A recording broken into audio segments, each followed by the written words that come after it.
Yo, what's going on, guys? It's Noah here, breaking down the Week 10 Thursday Night Football Showdown slate on Draftkings. We're going to go through and talk about some of my favorite plays for the Showdown slate. Just about 5 or 6 guys I'm targeting that I see this Thursday. We do have a game between the Chargers and the Raiders. It is projected to be a close game. It is projected to be pretty high scoring as well. I believe it's got like a 49 total right now with just a 1-point spread. So it should actually be a pretty fun game to watch. Before we get started looking at this slate, I would definitely appreciate it if you guys would drop a like on this video. As always, likes are greatly appreciated, and feel free to leave any comments down below regarding this slate. If you want to let me know who some of your favorite plays are, or maybe your top captain play, as always, you can comment that down below. Or if you just have questions, want to leave feedback, that's always appreciated. You can do that down in the comment section. And if you are new to the channel, if you have not subscribed yet, be sure you click that subscribe button down below. And also click the notification bell so that way you get notified every time I upload and you'll never miss out on any of my new videos. I do upload these showdown videos pretty much for every Thursday night and Monday night game. I used to do for the Sunday night games, but it's kind of gotten hard with NBA starting now. So I'll have a ton of showdown videos up regardless though. I'll still be making NFL videos for the main slate as well. I'll have NBA videos up most likely Monday through Friday, sometimes on the weekends as well.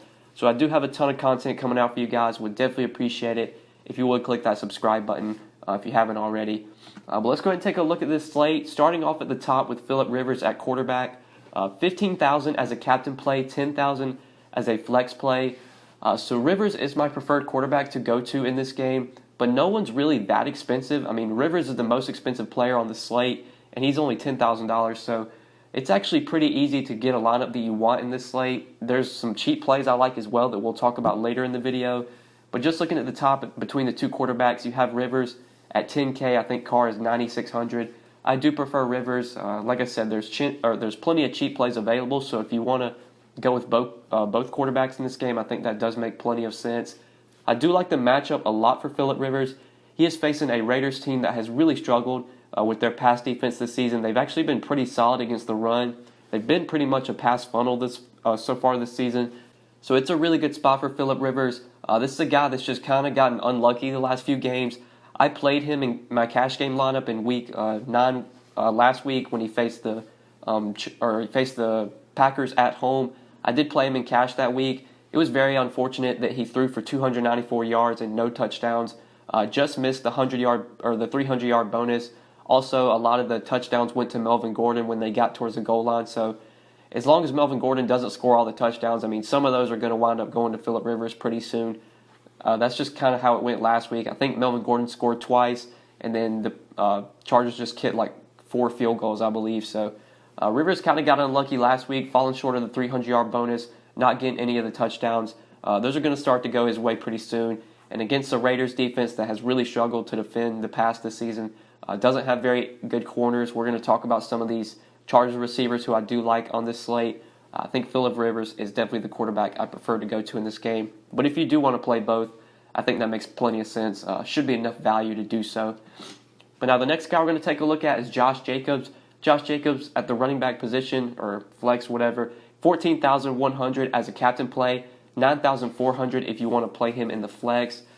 So it's really crazy that Josh Jacobs touched the ball 28 times last game. He got 28 carries with 2 targets as well. He played less than 60% of the snaps though, and that's kind of how he's been all season. He's been in the high 50s to low 60s in snap percentage every game. Besides the week 1 game against Denver, he played 74% of the snaps. Jacobs is usually going to play anywhere from the mid 50s to low 60s in snaps. He's not going to be a guy that's going to go out there and play 85% of the snaps unless maybe Jalen Richard gets hurt or something. But even then, they would probably still use DeAndre Washington. But as long as the game is close, I mean, Josh Jacobs is going to get fed the ball. He's going to get probably close to 20 carries. The pass game and the usage in the passing game is a little bit concerning. He's not getting the targets that I wish he would get. Only just 2 or 3 targets a week. But still, the carries are there. I mean, 15 carries feels like a lot for Jacobs as long as the game is close. And with this game just having a 1-point spread, it is projected to be close. I think Josh Jacobs makes a lot of sense in this game. I'm not worried about the matchup for him as well. I mean, Jacobs is a talented running back. He can come through in a tough matchup as long as the game stays close, because if the game's close, then Jacobs is going to be on the field getting the work. which is obviously what we want. The only concern with Jacobs is that if the Chargers get a big lead and the Raiders are down like 2 touchdowns or something, maybe they pull Jacobs and bring in Richard as the pass down back. But as long as the Raiders have it close within like 7 to 10 points, I mean, Jacobs is probably going to be out there getting most of the work. So he's the running back I prefer to go to in this game. I don't think it's a great spot for Gordon or Eckler. They are pretty cheap though. Gordon's like 7,200. Eckler's a little bit cheaper. Gordon's coming off a big game last week where he actually looked really good. He was hurling defenders. He was breaking tackles. Melvin Gordon actually looked like he wanted to play last week. So maybe he comes out and plays well again, but I think I still prefer to go to Josh Jacobs, especially because there's plenty of value to where you can fit in those top guys. But now probably my favorite play on this showdown slate is Keenan Allen. Keenan Allen, 13,500 as a captain play, 9,000 in the flex. So just in my opinion, I think Keenan Allen is going to erupt eventually. He's going to have that big game where he goes for 100 yards and multiple touchdowns. And I think this is definitely a spot where he could do it against a terrible Raiders secondary. We talked about it with Phillip in the Phillip Rivers slide. I mean, this Raiders secondary has just been so bad towards the bottom of the league. Their pass defenses have been so bad. So I expect big games from both Rivers and Allen. I think Mike Williams can also have a big game as well, and we will talk about him in the next slide. But the game log, you look at it, it's very ugly for Keenan Allen. Just the last few games, he's got like 10 Draftkings points or less. He's still getting a ton of volume, though. He's still getting targeted a ton by Phillip Rivers. Whenever Rivers drops back, we know he's going to look to Keenan Allen. Keenan Allen should be able to get open against this Raiders secondary. I mean, to begin the season, this was a guy that was getting 10 to 15 targets like almost every week. After he got injured, it's kind of fallen off since then. But in that week 8 game and then the week 7, he had like 10 and 11 targets in both of those games. I was very high on Keenan Allen last week against the Packers, and he didn't come through. But I'm definitely going to be going right back to the well on him in this showdown slate. He's probably my favorite overall captain play. Just when you factor in his price compared to guys like Jacobs and Phillip Rivers, I mean, he's so much cheaper than those guys, or he's not so much cheaper, but he's a little bit cheaper than those guys, and he just gives you so much upside. Keenan Allen, we know, is one of those receivers that can go for 25, 30 DraftKings points pretty easily, especially in a good matchup, and this is definitely a spot where he could do so. So I love Keenan Allen, one of my favorite plays on the slate. He's going to be really popular, but if I'm just playing one lineup, I think he's probably the guy that I use at captain on this showdown slate. But I did talk about Mike Williams. Mike Williams is another guy that I like here. 11,100 in the captain, 7,400 as a flex play. So it's definitely a great spot for Keenan Allen. Also a really good spot for Mike Williams as well. He's definitely another Chargers receiver that I do want to target. Also, Hunter Henry is a guy you could look to. But Hunter Henry is actually pretty expensive. He's almost close to $9K. He's just a little bit more expensive, or I think he's just a little bit cheaper than Keenan Allen. So I don't know if I'll be paying all the way to the top for Hunter Henry. He is a guy, though, that's going to get plenty of volume. I think you probably just get a little bit more upside, though, out of the receivers, Williams and Allen. Williams is a guy that continues to see consistent targets every week. He's pretty much getting like 6 to 8 targets just in that range every week. We've seen some weeks where Mike Williams gets double-digit targets. He's been a big buy low candidate just recently. I mean, the amount of volume that he's getting, not scoring touchdowns, it was eventually going to come around, and it did come around last game against the Packers. I played Keenan Allen, so it was very tilting to see Mike Williams getting like all the big plays and scoring the touchdown, but he finally did have a big game last week against the Packers. Scored his first touchdown of the season while going for 3 catches, 111 yards, and obviously a touchdown. 17.3 DraftKings points last week from Mike Williams. Just with the amount of targets he was getting every week, 6 to 8 targets, I mean, he was eventually going to find the end zone, and it finally happened. I wouldn't be surprised if he gets into the end zone again in this game. He's a guy that I do like at captain as well. He saves you a little bit of salary off of like Keenan Allen or Josh Jacobs, where if you don't want to pay up all the way to the top for those guys, you get 20, 25 point upside from Mike Williams.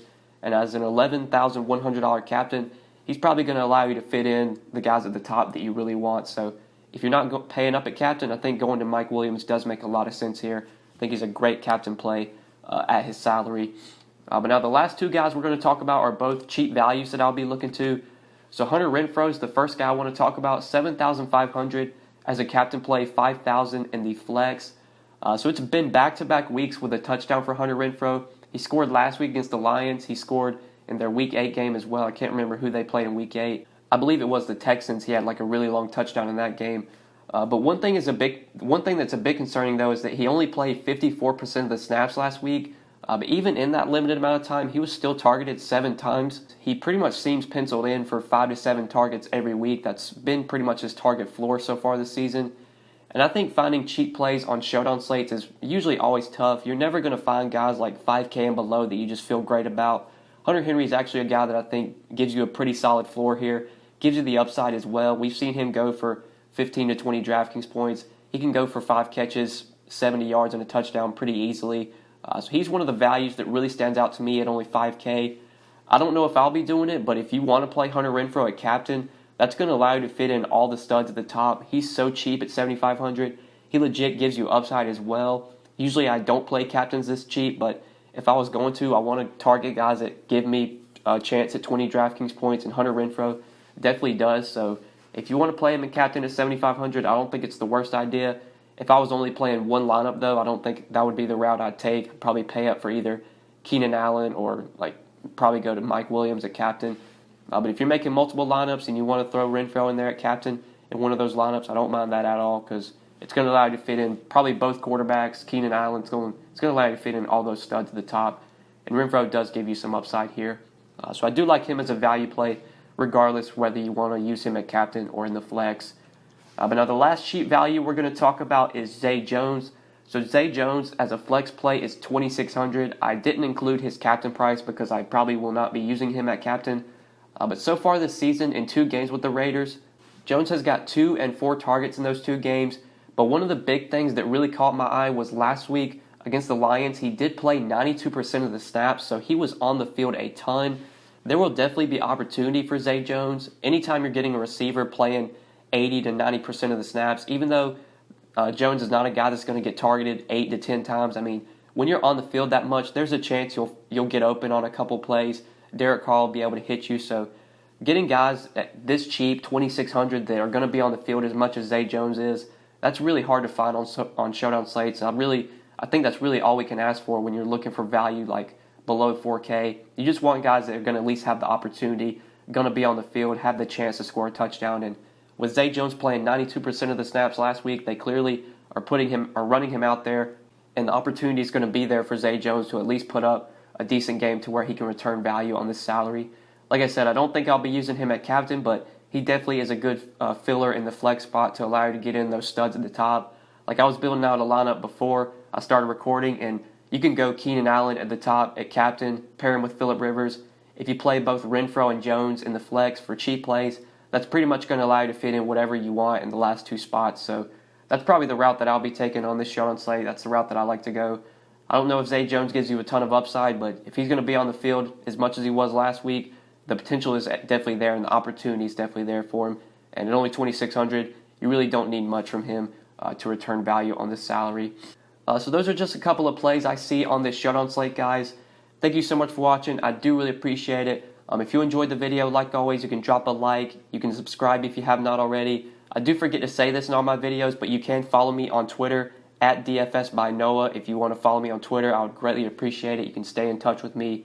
But anyways, guys, thanks for watching. Check out this video that's popping up on the screen right now. It is one of my more recent videos. You can also subscribe to my channel by clicking on my YouTube logo if you have not done that yet. And as always, feel free to leave any comments, questions, or feedback down below in the comment section. As always, that's greatly appreciated. But good luck tonight, guys. Appreciate you watching. We'll see you in the next video. Peace.